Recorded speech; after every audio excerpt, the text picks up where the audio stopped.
नमस्कार, मैं राजनीतिक परिवार में पैदा हुआ। जब मैं छोटा सा था 1980 में प्रियंका और मैं घर में लेई बनाते थे, रात को निकलकर पोस्टर चिपकाते थे। चुनाव समझता हूं, 20 साल से मैं स्वयं चुनाव लड़ रहा हूं। पोलिंग कैसे होती है, पोलिंग बूथ कैसे मैनेज किया जाता है, वोटर लिस्ट, फॉर्म 17, ये सब मैं गहराई से समझता हूं। कुछ समय पहले हमें दाल में काला लगा। चुनाव के नतीजे आते थे, मूड एक तरीके का होता था, रिजल्ट दूसरे तरीके का। मुझे याद है उत्तराखंड में हम चुनाव हारे। बाद में मैंने कैंडिडेट से पूछा कि जहां रोड शो हुआ था वहां जाके देखिए हमें कितने वोट मिले। हजारों लोग आए थे, पोलिंग बूथ में किसी ने वोट नहीं किया। यह असंभव था, यह हो ही नहीं सकता। उसके बाद छत्तीसगढ़ और मध्य प्रदेश के रिजल्ट, हमें लगा कुछ ना कुछ गलत हो रहा है। 2018 में मध्य प्रदेश में चुनाव होता है, हम जीतते हैं। हमारी सरकार चोरी हुई थी। 2023 में चुनाव होता है, मैंने अपने आंखों से भारत जोड़ो यात्रा में देखा, भयंकर एंटी इनकम्बेंसी, और हमें 65 सीट मिलते हैं। इम्पॉसिबल, हो ही नहीं सकता। और फिर महाराष्ट्र में पहली बार हमें सबूत मिला। विधानसभा और लोकसभा के बीच में जादू से नए वोटर आते हैं, और जहां भी इन नए वोटर्स ने वोट किया वहां वोट बीजेपी को गया। महाराष्ट्र चुनाव के बाद जब हमें डाउट हुआ, हमारे गठबंधन के सारे नेताओं ने प्रेस कॉन्फ्रेंस किए और हमने इलेक्शन कमीशन से कहा कि आप हमें वोटर लिस्ट दीजिए, वीडियो रिकॉर्डिंग दीजिए। इलेक्शन कमीशन ने मना किया। ना उन्होंने हमें वोटर लिस्ट दी और ना उन्होंने वीडियो रिकॉर्डिंग दी। डाउट हुआ, क्यों नहीं दे रहे, क्या कारण है? तो हमारे दिमाग में सवाल उठा, क्या इलेक्शन कमीशन बीजेपी की मदद कर रहा है? क्या इलेक्शन कमीशन ही इलेक्शन को चोरी करवा रहा है? इसके बाद हमने एक टीम सेटअप की और हमने उन्हें कहा कि आप जाइए, एक कंस्टिट्यूएंसी भी जाके ढूंढिए, सच्चाई ढूंढिए, किस प्रकार से चीटिंग की जा रही है, किस प्रकार से यह काम किया जा रहा है और कौन कौन इस काम को कर रहे हैं। सबसे महत्वपूर्ण बात यह है कि इलेक्शन कमीशन डिजिटल डेटा नहीं देता है, फिजिकल डेटा देता है। मतलब लाखों कागज में वोटर लिस्ट दे देगा, मगर डिजिटल वोटर लिस्ट किसी को कभी नहीं देता है। क्यों नहीं देता? कारण क्या है?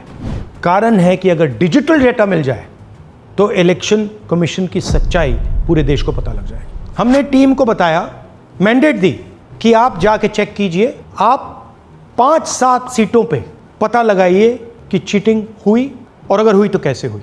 टीम ने हमें एक दिन बताया कि 5-7 सीटों पे काम किया ही नहीं जा सकता। क्यों? मैंने उनसे पूछा क्यों नहीं किया जा सकता।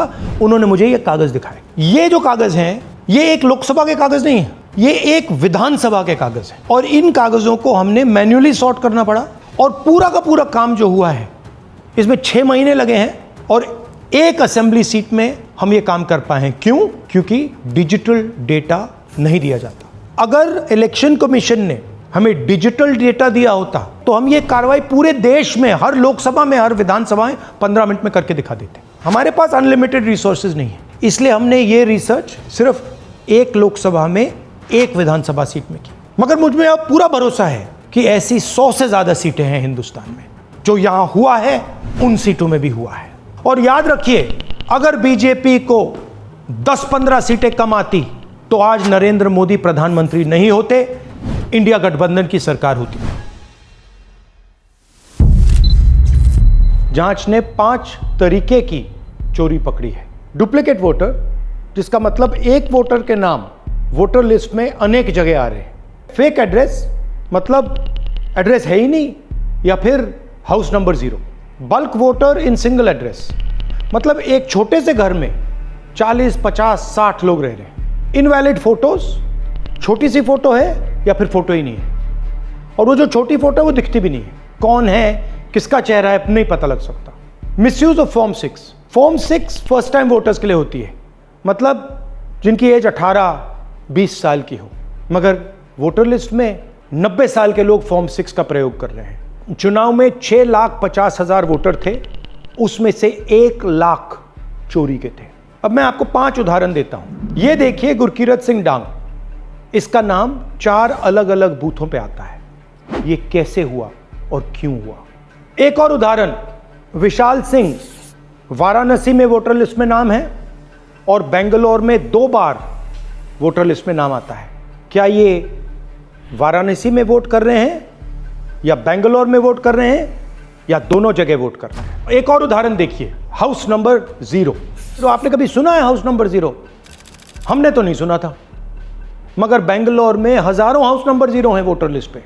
हाउस नंबर 35 की कहानी सुनिए। छोटा सा घर है, ज्यादा से ज्यादा 4 लोग रह सकते हैं, मगर इस 35 में 80 लोग वोटर लिस्ट में रजिस्टर्ड है।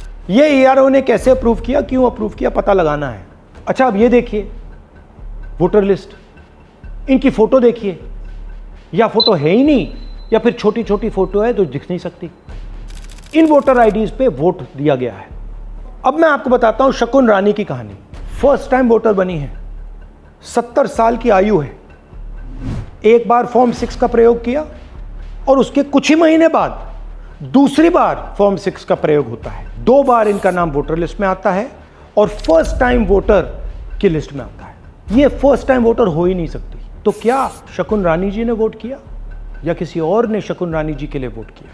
ये ही छुपाने के लिए सीसीटीवी का डेटा हमें नहीं दिया जा रहा है।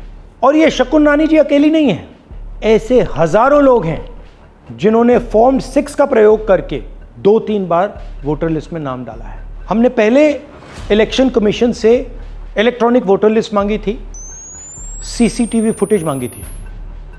उन्होंने अपना काम नहीं किया, हमें नहीं दिया। फिर हमने अपना इन्वेस्टिगेशन कराया, आरटीआई भरे और हमारे पास डेटा आया। भाई और बहनों, सच्चाई यह है कि हिंदुस्तान में इलेक्शन कमीशन और बीजेपी मिलकर इलेक्शन चोरी कर रहे हैं। यह पूरा का पूरा सबूत ब्लैक एंड व्हाइट में आज हमने आपको दिया है। इलेक्शन कमीशन जानता है कि हमने उनकी चोरी पकड़ ली है, इसीलिए एसआईआर आया है। यह एसआईआर जो है इंस्टीट्यूशनलाइज चोरी है। इलेक्शन कमीशन खुलकर बिना डरे बीजेपी के साथ मिलकर चोरी कर रहा है। और ये जो एसआईआर है, इसका लक्ष्य गरीबों का जो हक है, उनका वोट जो है, उनसे चोरी करने का है।